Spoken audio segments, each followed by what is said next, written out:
Hi partner. இப்போ admission of partner investment fluctuation ரிசர்வ்னு ஒன்று கொடுக்கலாம். இது எதுக்காக? எதுலேயோ இன்வெஸ்ட் பண்ணி வச்சிருக்கிறோம். அந்த இன்வெஸ்ட்மெண்ட் வேல்யூ எப்போ வேணாலும் கூடலாம் குறையலாம். கூடுனா கெயின்.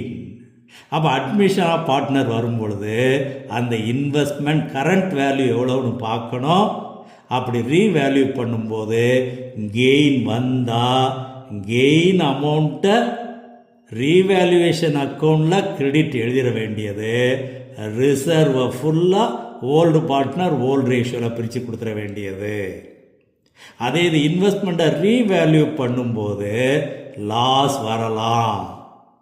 லாஸ் வந்து ரிசர்வை விட லெஸ்ஸராக இருந்தால் பிரச்சனை இல்லை. அந்த லாஸ் அமௌண்ட்டுக்கு இன்வெஸ்ட்மெண்ட் அக்கௌண்ட்டில் கிரெடிட் எழுதிட வேண்டியது. மீதி ரிசர்வை ஓல்டு பார்ட்னர் ஓல்டு ரேஷியோவில் பிரித்து கொடுத்துட வேண்டியது.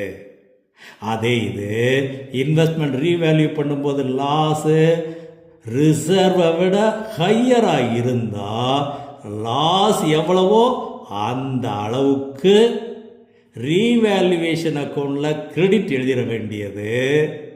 ரிசர்வ் எவ்வளவு இருக்கோ அந்த அளவுக்கு ரிசர்வில் டெபிட்டு.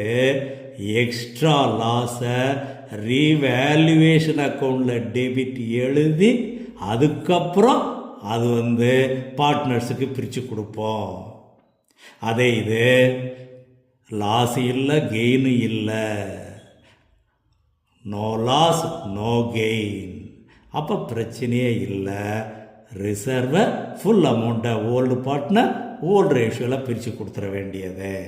இது எல்லாமே ரீகன்ஸ்ட்ரக்ஷன் ஆஃப் ஃபேம் தான். அதாவது அட்மிஷன் ரிட்டையர்மெண்ட்டு டெத்து இந்த மாதிரி வரும்போது. அதே இது டிசல்யூஷன் ஆஃப் ஃபேம் வரும்பொழுது நல்லா கவனிச்சுக்கோ.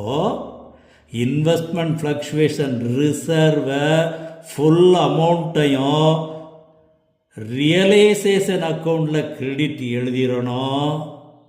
இன்வெஸ்ட்மெண்ட் ஒன்று அமௌண்ட் கொடுத்துருப்பாங்க, அதை அப்படியே ரியலைசேஷன் அக்கௌண்ட்டில் டெபிட் எழுதிடணும்.